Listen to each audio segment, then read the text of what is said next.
Fire and brimstone coming down from the skies. Rivers and seas boiling. 40 years of darkness, earthquakes, volcanoes. The dead rising from the grave. Human sacrifice, dogs and cats living together, mass hysteria. Enough, I get the point. Welcome back to Thinking Critical. This is Wes, and it's time for another comic book review. Today I'm reviewing Dark Knight's Death Metal Speed Metal. This is the Wally West Flash family-centric speed death metal tie-in comic. Now, this isn't as important as Trinity Crisis. Trinity Crisis, for all intents and purposes, should have been Dark Knight's Death Metal number 4, because that was like vitally important in a continuation of the main series. Now, this is important. Important things, well, one very important thing happens within this comic, but this is a Flash comic, if I'm being completely honest. So nothing quite as earth-shattering or important happens here as in Trinity Crisis, but I enjoyed this just as much, if not a little bit more. Me personally, I'm not the biggest fan of the Metalverse. I don't really like the Dark Multiverse. I think it's kind of an interesting concept that is kind of grown out of hand, and it's almost uncontrollable now, and not in a good way. It's enveloped a bunch of things that it probably shouldn't have. So not the biggest fan of the Dark Multiverse, not the biggest fan of the Dark Metalverse, or the Metalverse, whatever you want to call it. But I am a huge fan of Wally West. I'm a huge fan of Barry Allen, and I love the Flash family for the most part. And we got Joshua Williamson, obviously the writer of the Flash since Rebirth, just finished up his 100th one issue on the Flash as he heads off, hopefully to Green Lantern. We'll see. I haven't heard an announcement on that yet. Now, this doesn't have one of his normal Flash artists. I'm going to be honest. I love Howard Porter, but I think Eddy Barrows absolutely knocks it out of the park here. His art, this is the best Eddy Barrows art I think I've ever seen. And he's done some really cool stuff. Obviously, the last thing I saw him on was Freedom Fighters with Robert Venditti. Hopefully, those two will be working together. I think he and Robert Venditti are perfect together. Also, he is not just the artist. He's the penciler, but there's also an inker on here. I think we're going to see that helps out a lot. And that, I believe, is Eber Ferreira. I probably butchered his name, but it definitely helps, folks. DC, Marvel, you should be investing in inkers.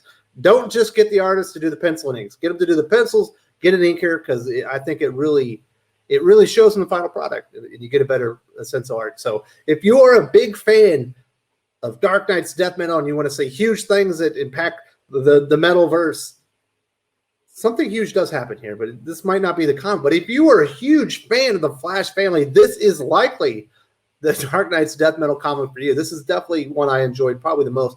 There's a few issues with it. Obviously, I'm going to talk about those in detail. But before I get to that, I do want to say, if this is your first time visiting the channel, you've been coming around, but you haven't made the leap, today is the day to subscribe to Thinking Critical YouTube. Hit the bell for notifications. Give me a thumbs up if you want more comic book reviews, content like this. Give me a thumbs down if you don't. Call me a moron. Tell me I'm stupid in the comments if that's what you need to do. Either way, I'd love to hear from you, whether they're going to be good or bad. Tell me what you loved about Speed Metal. If you didn't love it, tell me what you didn't like about it. Let's talk about it. I love having a conversation. Now, getting into it, the first thing I'm going to do is I am going to talk about the art, because I think Eddy Barrows just blows it out the water on this one. They have put some great artists on this. Obviously, you've got Greg Capullo on the main series. Trinity Crisis had Francis Manupal. Now you have Eddy Barrows on the Speed Metal, and it just shows DC Comics definitely invest more in artists on their big books, their big events, and it makes for a better comic book experience. And just look at this. This has obviously been a staple of Dark Knight's Death Metal. You get these big panels with whatever big overreaching godlike creature is up there, and you kind of see how they've been pulling the strings. I've seen this visuals a lot, and you can see Eddy Barrows knocks it out the park. His inker, Eber Ferreira, absolutely destroys it as well. Just look how cool this is. And this is essentially Wally West kind of talking about returning in Rebirth, going into the Flash War, obviously the events in Heroes in Crisis, going to prison, redeeming himself, finding his children, and ending up on the Mobius chair. So we get a good encapsulation of basically Wally West's story since he returned in DC Comics Rebirth. And I think it's dope. Lots of visuals like this. There's a horde of evil Flash in here with some gorillas and all kinds of nutty stuff in there.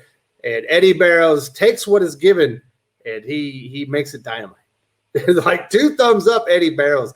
Like I said, I'm hoping it's going to be Eddy Barrows and Robert Venditti on Superman or Action. I'm hoping that's the big project Venditti was talking about but I really like those two together. Obviously, if Williamson ends up over on Hal Jordan and Eddy Barrows goes with him there, I'll be happy with that as well. I want Eddy Barrows back in my DC Comics life as a regular. He deserves to be on a bigger title. Hopefully, one of those 2 great writers, because they do a lot of great character work, and I think Eddy Barrows takes their words, puts the pictures on paper, and does it effortlessly. He's amazing. So the art's great in this one. This isn't the only intro. This is the first part of the intro. I will give Williamson this, like the intro to this one it is exposition, but it's not like 10 pages like Scott Snyder's been doing. This is, pretty cut to the chase. Get in there, get out, tell you what's happening. I'm a little bit disappointed in this part. So this is where we learn about the Batman Who Laughs and how Wally West ended up where he is. Obviously we see in here, he's been removed from the Mobius chair. He's been thrown into prison. He was rescued by Wonder Woman. He reunited with the Flash family, and he's got the Darkest Night. Obviously, that's the shade that the Batman Who Laughs is now that he stole. He had a Dr. Manhattan Batman body, and he put his brain into it once Wonder Woman killed him with the sword of invisibility or whatever it was. No, the chainsaw of invisibility. But there's this part there and here in the bottom left. We've all been wondering, why isn't Wally on the Mobius chip? Why would he give that up? How would you even take it away from him? And this is what it says. This is disappointing. I don't blame this so much on Williamson. I think Scott Snyder, obviously the architect of Dark Knight's Death Metal, probably didn't. This is where he wanted him to be, but he didn't have a reason for him to get there. This is what it says. I tried to stop him speaking about the Batman Who Laughs, but he used the powers of an ancient god, obviously that's Perpetua, to do the impossible, to steal the Mobius chair. He stole it. I thought when I saw this page and I saw we were getting information, I was like, oh, they're finally going to explain. They're going to fill in this blank about how he actually got him off the Mobius chair. He stole it. Little bit disappointing in that. I was hoping for a better explanation, but this is still the lead into this where it kind of gets you caught up. I think is very well done. It is not too wordy. It's to the point, gets you in and gets you out into the story. Moving along, basically you've got Wally West and you've got Barry Allen, and they're in the Speed Force. They're not in the Speed Force. They're on one of those Earths. They're being chased by the Darkest Night and a horde of evil Flash. But along the way, I believe Jay Garrick joins them, and also Kid Flash, I believe it's Wallace West, joins them, and it's the 4 of them, and they're racing, and you've got all these crazy creatures. Look at the top picture. Look how awesome that art is. It just looks cool. And this is what you can expect in this comic book. If you want like a really cool, really well illustrated, badass Flash comic, Speed Metal is your jam. Also, you can go over to Flash 762 because that's great too. But if you're a Flash fan, this is a good week for you, because if Flash 762 is essentially a celebration of Barry Allen, Speed Force is a celebration of Wally West. We'll get to kind of those details here. So they're going on this race, and eventually, they're like, oh my goodness, they're going to catch us. We're all going to die. And so Wally West uses the Speed Force equation to stop time. Okay, he wanted to buy some time. And then we get to this part, and this makes no sense to me. All of a sudden, Barry and Wally are arguing like it's 2009 again or Flash War again. Why are they arguing? We just read Flash 762. It points you to Flash 762 in this comic book, meaning that it happened before these events. Flash has Barry Allen's already come to terms that he's made mistakes, and he's ready to forgive and move on with his life. Why are they arguing? This doesn't seem like the moment to argue. You've got a horde of evil Flash running after you, people. Why are you stopping and arguing with each other and pointing fingers in each other's chest? And look at the faces on them up there in the top right. It looks like they want to kill each other. it felt so weird. This is a plus size comic book, and this is like filler. Like this part didn't need to happen. They probably shouldn't have argued. Now Barry probably should have said, "This is my plan." Wally probably should have said, "No, you're wrong on that one. I'm the alpha right now. I got the blue uniform on. You guys are following me." And then Barry should have said, "You know what? I've always been, out front. You've kind of been in my shadow, but it's time for you to lead here," and kind of given him the reins and said, "You're leading this mission." Could have got there just as fast, cut some pages out, and we wouldn't have had this ridiculous argument that made no sense with the context of the character. It just felt like forced conflict. And it wasn't enjoyable. It definitely stands out while you're going through it. Oh, I'm sorry. During the previous part, when they're running from the horde of speed demons, the Batman Who Laughs, or the Darkest Night, the Shade, whatever the hell he is, he's about to catch up to him, and he gives him a little meta joke. He's like, "Is it true that in every crisis a Flash has to die?" So I thought that was pretty good. I meant to talk about that earlier, but that kind of gets us to this segment here, and they're sitting in front of the Flash Museum, and they have no idea what to do, as everybody's basically stopped because of the Speed Force equation, but he's breaking through, and they need to do something. And Wally, he's like, "Screw it, we're done running away. We're Flash. We run, towards danger, and we're going to go run through the horde to get back to Castle Bat, because that's where the Mobius chair is. And I need to secure the Mobius chair, get it to Wonder Woman, because once they get all the anti-crisis energy or creation energy, whatever you want to call it, once they have all that stuff contained and give it to me, we're going to need the chair, and she's going to know what to do with it." So that is the big plot in this, is they're running away. Then they realize we got to go back to go get the Mobius chair because we forgot about it. And then there's kind of some weird stuff. I don't know. I don't always get the rules with the Speed Force. I don't always get the rules with the Metalverse. I guess when they're running through and they're piling through this horde of evil speedsters, and you see you got the Batman Who Lolls, the Shade Who Lolls, whatever he is, and all of a sudden they just like change uniforms or costumes. Obviously, Wally West is still in his blue Dr. Manhattan hydrogen symbol thing, but all of a sudden, Barry Allen, I guess he's the Black Flash or something. I mean, they look cool. I'm not going to lie. I thought they looked really cool. I wish these were their costumes for the whole event. But obviously, Jay Garrick's got some Shredder armor on him. He looks pretty dope. And even Kid Flash, he's got like a gray and kind of gray and light gray, red color pattern on. They look cool, but I don't understand why it happened. I think it just happened because it happened. Sometimes you just have to accept that when you're dealing with the Speed Force. There's all these rules, and they never really explain them. Stuff just happens. And but it's cool. It's a cool visual. I just don't get it. Then there's another part. So they're running through, and all of a sudden it's Jay Garrick's the first one. He's the first one to drop off. He's like, "I'm not going to make it, boys. You keep going, and I'm going to hold off the horde." Obviously, that doesn't work very well. You can't really hold off the horde. And then they start outrunning Kid Flash. He's like, "Fellas, I can't keep up. I'm going to go back and save Jay." They're like, "Good luck with that." So he goes back. Obviously, he doesn't make it. And then as they're running, they realize they're not going to be able to make it.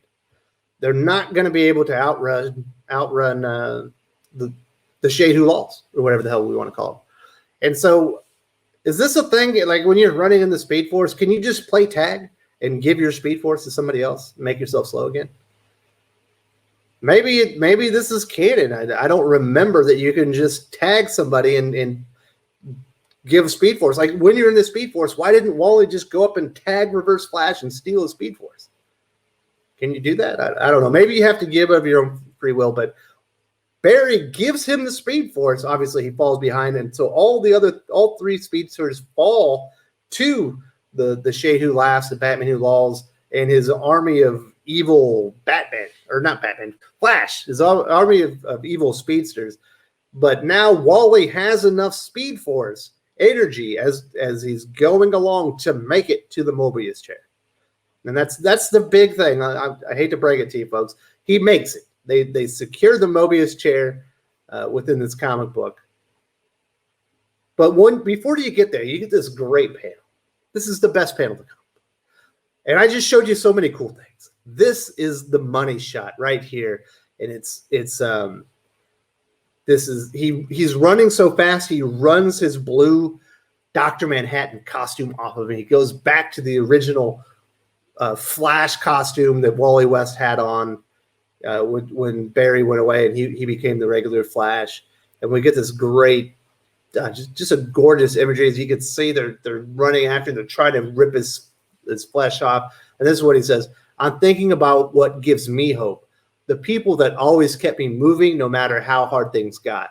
My lightning rods." That's something Williamson has talked about a lot within his Flash run. Being grounded, what grounds you back in reality. "I need to stop waiting for the universe to show me a path and make my own. I remember the inscription on the watch Barry gave me. All I need is one more second." You just get this beautiful ensemble of all these things. You see him with Barry when he's a teenager. You can see him with Kid Flash, as a father, and all the things that have happened to him as life as Flash. And this is really cool. Like I said, this is a celebration of Wally West. Flash 762, celebration of Barry Allen. Speed Metal, celebration of Wally West. So if you love Wally West, if he's your Flash, this is going to be your comic book. It's a little bloated. There's some extra pages in here. Obviously, I don't know why they're arguing, but you get to see cool stuff like this. If you like cool Flash shit, this is the comic book for you. Look at that. It looks so good. But in the end, he does make it to the Mobius chair. And it turns out, because he made it, his friends have all gone into the Speed Force. We see the entire Flash family. So yes, Jay Garrick, Kid Flash, and Barry Allen all fell. But because he captured the Mobius chair, they are now in the Speed Force with him. And you can see he ran so hard, he almost ran himself out of his Flash uniform as well. He gets to hug his children, beautiful moment. Obviously, he just got them back in Flash Forward. Great story. If you haven't read that, go read Flash Forward. That's amazing. And we get to see with the whole Flash family, and they're like, can we just stay here? Let's just stay in the Speed Force. There's so much crazy stuff going on out there. People are dying. Multiverses are falling left and right. That's one of the reasons they couldn't travel in time through the Speed Force and stuff. It's because Perpetua was eating all these multiverses.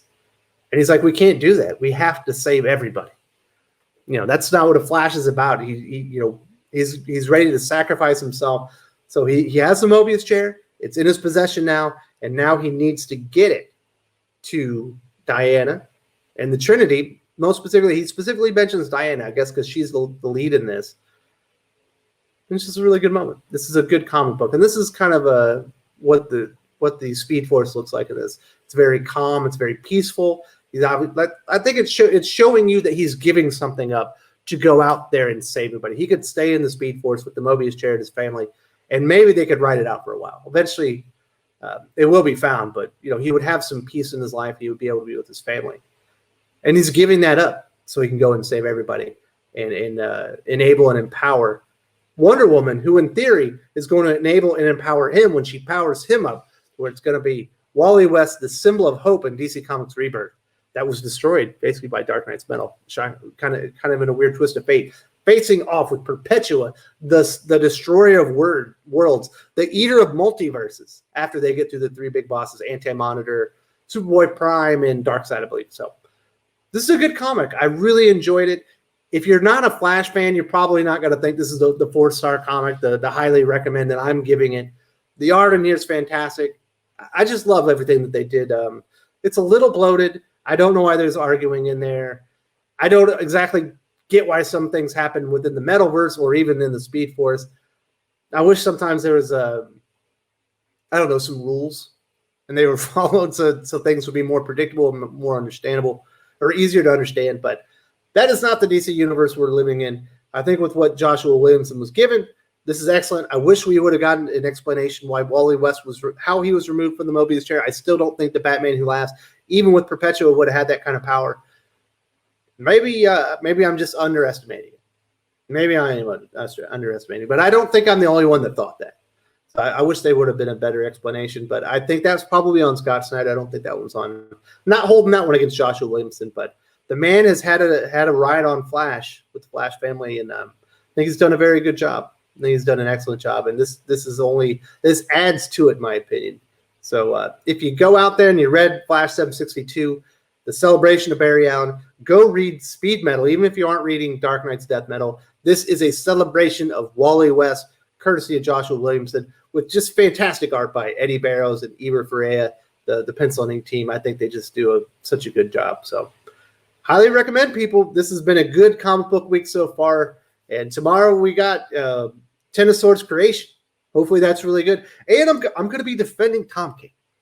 It's very out of character, but it should be up at 9 a.m. tomorrow. The Defense of Tom King by Wes from Thinking Critical, something you probably never thought you'd see. So thank you all for joining me today, folks. I hope you love this comic book. And if you're a Flash fan, I almost guarantee you will. Later.